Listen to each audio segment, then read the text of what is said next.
Remember that people don't buy on the first time they come in contact with you. Typically, statistics show that people buy on the 8th to the 12th contact. Hello there and welcome back into the Direct Selling Accelerator podcast. My name is Sam Hind and this is part 3 of Dating 101. In other words, how to build your relationship on social media with your ideal customer. Remembering that in any business, we should never jump straight from, hi, how are you, to, will you buy from me? Which is just the same as going, hello, how are you, will you marry me? And we wouldn't do that in real life. So I love to use a good analogy. I think it makes it so much easier for us to learn and to grow our businesses. And so dating and marriage is definitely one I like to use a lot, because just like we would if we were going into a long-term relationship with a special someone, we should be building, particularly in this industry, long-term relationships with our ideal customers as well, so that we grow a business that is sustainable with customers that come back again and again and shout about you from the rooftops. So let's dive on in this episode and talk about how to take the relationship to second base. This is for those people who have put the content out there and now you want to know, how do I take them from being just someone who's commenting on my posts to being somebody who I can talk to about my product or even a business opportunity? In other words, how do I have the appropriate conversation that's going to inevitably grow my business? So let's talk about how to take your relationship to the next level and get to second base.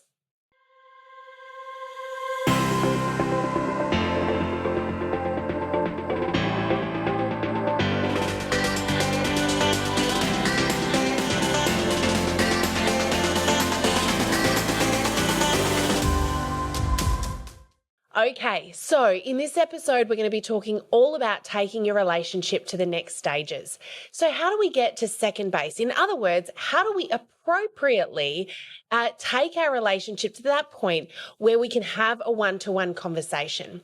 Well, in this episode, I'm going to give you my 4 dating tips. Now, these are some tips to help you get that one-on-one conversation going, and most importantly, earn the right to sell to people. Earn the right to start talking to them about your product, about your services, about your business opportunity, whatever that may be for you. So step 1 is this. I want to talk to you about doing appropriate reach outs at regular intervals, not only when you need them. I see so many people where they only do reach outs to people or send messages to people or flick emails out to people when they need the sale. Now, that's going to happen if we don't plan ahead and have a system in place to do regular reach outs that are not about the sale.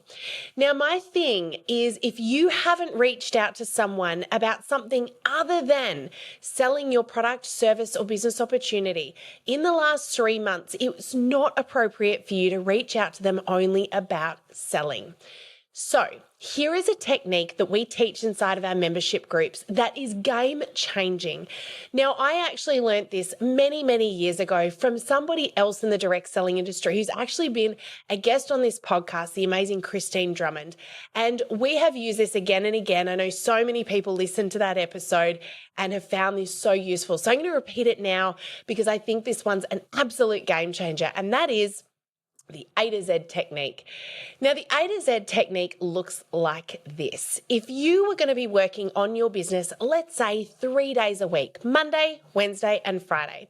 And on Monday, Wednesday, and Friday, you had allocated 2 to 3 hours to work on your business. You want to take a small portion of that time, let's say 15 to 30 minutes, that you are going to sit down and you're going to do some reach outs. Now, on Monday, you're going to start with the A's. This is everyone in your contact list whose name starts with A. This could be people, you could have contact lists in lots of places, by the way. So it could be Facebook, it could be you've got them on Instagram, you could have an email database. They may just be contacts on your mobile phone. Wherever they happen to be is completely fine. But you're going to start with the A's. The reason we go with the letter of the alphabet is because you're not tempted then to only reach out to the people that you think you might be able to get a sale out of right now. You're actually doing genuine reach outs about things they care about. So what do those reach outs look like? Well, it could be as simple as, hey, how are you? I haven't heard from you in ages. Just wanted to check in, make sure you're doing okay. all the way through to it's their birthday coming up, or they've just had it, or maybe you got lucky and it's today. So you send them a birthday message.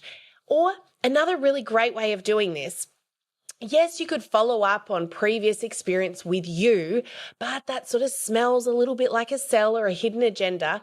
So what I love to do is do just a little bit of research. Have a look at what's going on in their world for them right now. If you're Facebook friends or connected with them, you can go and have a look at their latest posts and see if there's something in there that you can refer to. They might have just moved house, had a new baby, been on holidays, had something that they're celebrating. It gives you an opportunity to congratulate, to reference, to talk about, to ask about, and make it all about them. Remember, everyone's favorite subject is themselves, and their favorite word in their vocabulary is their own name. So that brings me to step 2, and that is voice notes. Now, I'm a massive fan of voice notes. The reason I love voice notes so much is because, number one, you can use their name. The other thing I love about voice notes is that you also can use inflection of the voice. So things kind of get misinterpreted a lot less. I find that anything with text can be read multiple different ways depending on the personality. Whereas a voice note, it's so much easier to get across your actual true intention. But the best part about a voice note is people know you didn't copy and paste it to a dozen people. They knew it was just for them. And there's a little kicker as well. When someone sees a voice note appear in their messenger or on text or wherever you happen to send it, they also can't see what it was. So they have to click on it to find out what's in there. And once they've done that, you've got their undivided attention. Win-win all the way around. Now, you could do voice notes on SMS, you could do it on Messenger, you could do it on WhatsApp, wherever you happen to be. There are most platforms these days have got a voice note feature where you'll see a little microphone and you can hold that down and you can speak to the microphone. They are also, by the way, so much quicker than trying to get the text right. I could do 10 voice notes in the time it takes me to write 3 messages. So much, much faster, and I really truly think much more effective. Now, remembering as well, once you've done day 1, so you've done Monday, you've done your A's, on Tuesday, so Wednesday, when you're working in your business next, you're going to move on to the B's. And Friday, you're going to do the C's. Now, by the time you've got through the whole alphabet, let's say it's 3 months or so it's taken you to get through everybody, you then circle back around. This means that everybody gets a touch base, say every 3 or so months. Now, you might be thinking, well, but what if they don't respond? Is there any point to that? My answer is 100%. When you do a reach out to someone just to see how they're doing, or to reference something that's gone on in their world and congratulate them, or ask them how they're doing, ask them how it was, so on and so forth, that person feels like they matter. Now, they may not come back to you, and that's totally okay, but they will remember that you genuinely reached out to them, not to sell, not about a business, but simply because you cared. So if you do it again, you never know when they might respond, and you do not know what is going on in someone else's world. So that is the A to Z technique followed by voice notes. Now, this brings me to number 3, which is the part that you're probably wondering about. Okay, how do I then take it to the next level? How do I actually turn this into a customer or a team member? And the answer to this is so simple. What do you now know, and how can you tailor your offering or product? So through the processes we've used so far, through the content we created, the engagement posts that we wrote, the reach outs that we've now done, we're able to note things down. And I recommend that you take notes, by the way, when you learn things about them, so that you can tailor what you have to them. Everyone wants to know that you're offering something specific to them, that you care about them, that they specifically matter. When you only sell everything to everybody, meaning here's a sale and now I'm going to tell you about the sale, everyone sort of feels a little bit like a number. But if you know that Sam loves lip balms and lipsticks and lip colors, which I do, and you were to communicate with me about, hey, Sam, there's this amazing new range of lip balms that have just come out and they've gone on sale. I know how much you love lip balms, so I just wanted to let you know so that if you wanted to add to your collection, you don't miss out. This is tailoring the product to me. If you're dealing with somebody who I had someone do this really recently. They knew that I was painting my bedroom and I wanted to get some new linen for my bedroom that matched the new decor that I had put in there. They did a reach out to me to tell me about some new white quilt covers that had come in because they knew I was looking for white. Some new white quilt covers that had come in that had just gone on sale, were a really special offer and were absolutely beautiful and would be perfect for my new bedroom. Now, I wasn't at that point looking at the linen just yet, but I felt so special that this person had thought of me and remembered me and what I was doing in my world that I went ahead and I put an order through because this person had made it about me, about something they knew about me that they only would have known had they picked the phone up and had a conversation with me. And that's exactly what they had done a month earlier.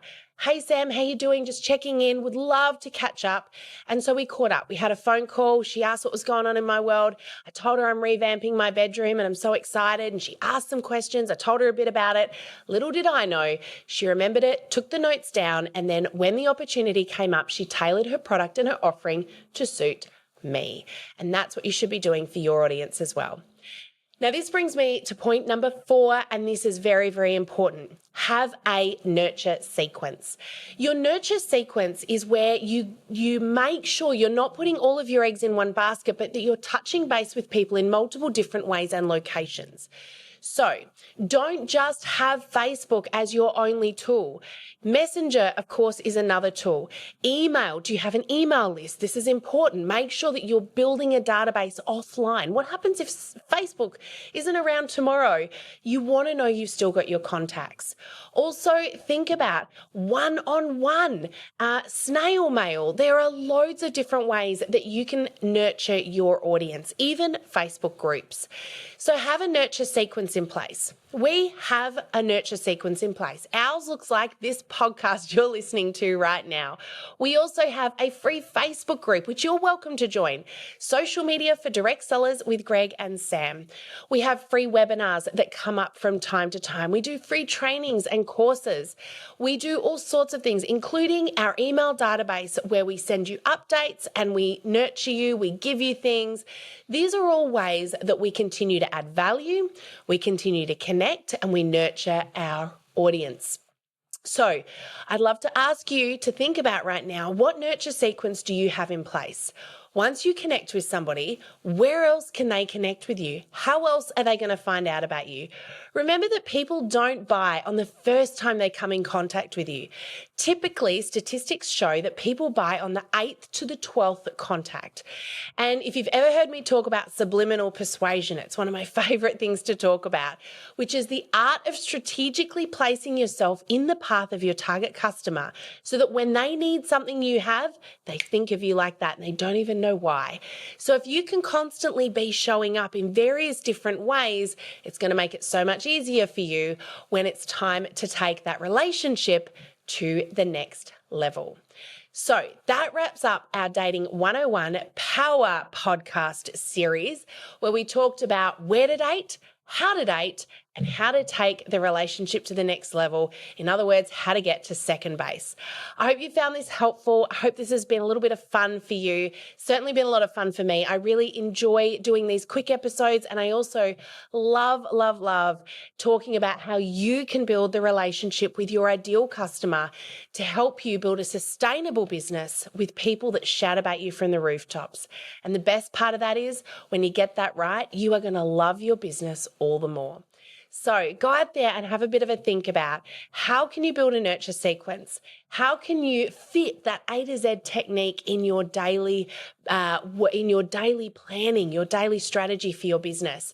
And most importantly, stop and think about how can you at all times be providing value first. So I hope you've enjoyed this little mini series. Thanks again for tuning into the podcast. Remember, please subscribe on the YouTube channel and do share this podcast with your family and friends as well, or other people in the industry that you know that this can help.